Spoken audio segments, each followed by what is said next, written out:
Despite imposing a 2-month-long nationwide lockdown, the most stringent across the globe, the total number of positive cases currently comes in at over 2.16 lakh.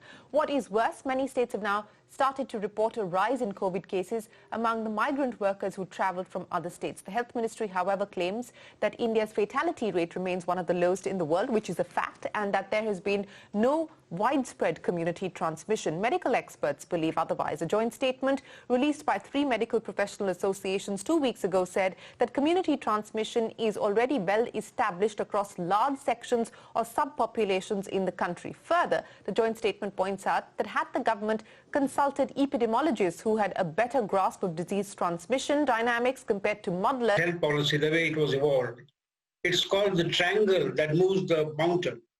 And the triangle has 3 angles, and the 3 angles are denoted by S, second S for society, and third S for the statesmanship. Now let's come to the scientist. This is a classical case where this was a race which had to be run on the ground. And we asked the fish, which is very good in swimming in the water, that can you run the race on the ground? This is a specialized area. Public health, epidemiology, and behavioral science is a specialized area. Now tell me, who are the experts who came on the TV? What disciplines did they belong to? Cardiology, cardiothoracic surgery, gastroenterology. So you didn't choose the right kind of people to give you an advice. You chose fish, and you wanted the fish to run the race and win it. You should have chosen the rabbits. Let's soar from each other's strengths. So that's the science part of it. The society part is that we are a democracy. Have the people been taken into confidence in terms of what needs to be done? So that is another important thing. Democracy, we have people's elected representatives. As I said, this is a classical case of wisdom by hindsight. Now, henceforth, let's get our act together, because I'll tell you a story. We are all caught in a net. This is a hunter's net, story of pigeons where the hunter has thrown the net. That's the Koraina. And we have to get away from this net. So the pigeon leader said, let's hold the net by the beak and let's fly together.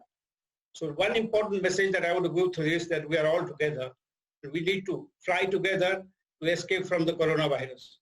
So the pigeons flew at a long distance from the hunter's place, and they came to the ground. And they asked their dear friend rat, incidentally, this is the rat of the Chinese. That's why we're staying like rats in the house. They asked their friends of rats to get rid of the net, and that's how it helped. And that's how the pigeons got free. So one important message I want to say, that we are all in it together. There is no either or not, there are no ifs and buts. It's just going to be a story of and. That's one important message.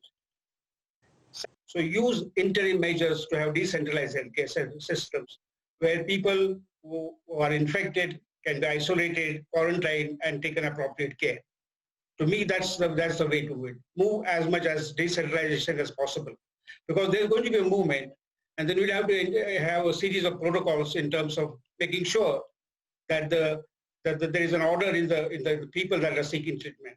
The most challenging part of this particular virus is what we call as asymptomatic but infected.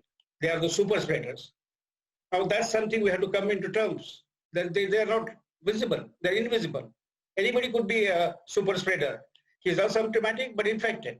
So therefore, we have only two options. Number one, take extreme personal protective measures. And here I see 2 components. One is called the face hygiene, other is the washroom hygiene.